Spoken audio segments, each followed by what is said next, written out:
Welcome back. The horror film Come Play topped the box office this Halloween weekend. Matt Perrin shares his take in your Monday Movie Musings. Welcome to another Monday. So if Halloween weekend isn't the right time to see a horror movie, then I don't know when would be. Luckily, there was a horror movie released in theaters that took the top spot at the box office this weekend. I'm always a little wary of horror that carries the PG-13 rating, but I was cautiously optimistic going in. So does the lack of gore and coarse language take away from this? Here's my take on Come Play. Our movie begins with Oliver, played by Azzy Robertson. Oliver has special needs, and as a result, he finds himself as a bit of an outcast without any friends to play with. He dives into technology.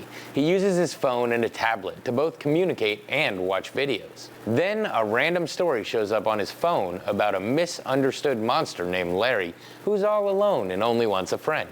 Of course, once you start reading the story, he's able to come try to be your friend. At first, Oliver is just getting a few scares done in some rather clever ways. But then, at a forced sleepover, the other kids quickly learn about Larry as well, with some rough consequences. At first, Oliver is blamed, but it doesn't take long for Larry's presence to be noticed by Oliver's mother first, and soon after his father. Larry doesn't like them trying to keep Oliver from him, and sets out to get them out of the way. We see that he can travel through electricity and can be spotted through the lens of a phone or tablet. As the movie progresses, the tension builds. As with many of these supernatural entities, resistance seems futile. No matter what the family does, Larry is able to get to them through any screen device or any area with electricity. The movie does a great job with the suspense and only showing glimpses of the terrifying Larry. Even when you see him, you're not quite sure what you're looking at. All the while, we as the audience are gripping the seat handles with hearts thumping.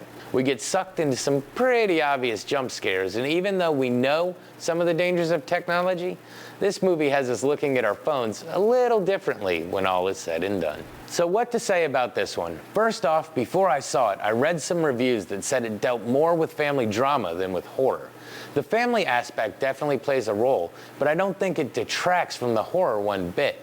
The movie does a great job of building suspense and using some of the phone apps that people use every day to do it, and it works very well. I may have to take a few points off for an overuse of jump scares. Some work well, but others are just thrown in for a cheap scare and are not needed, as the film does a great job of building tension without them.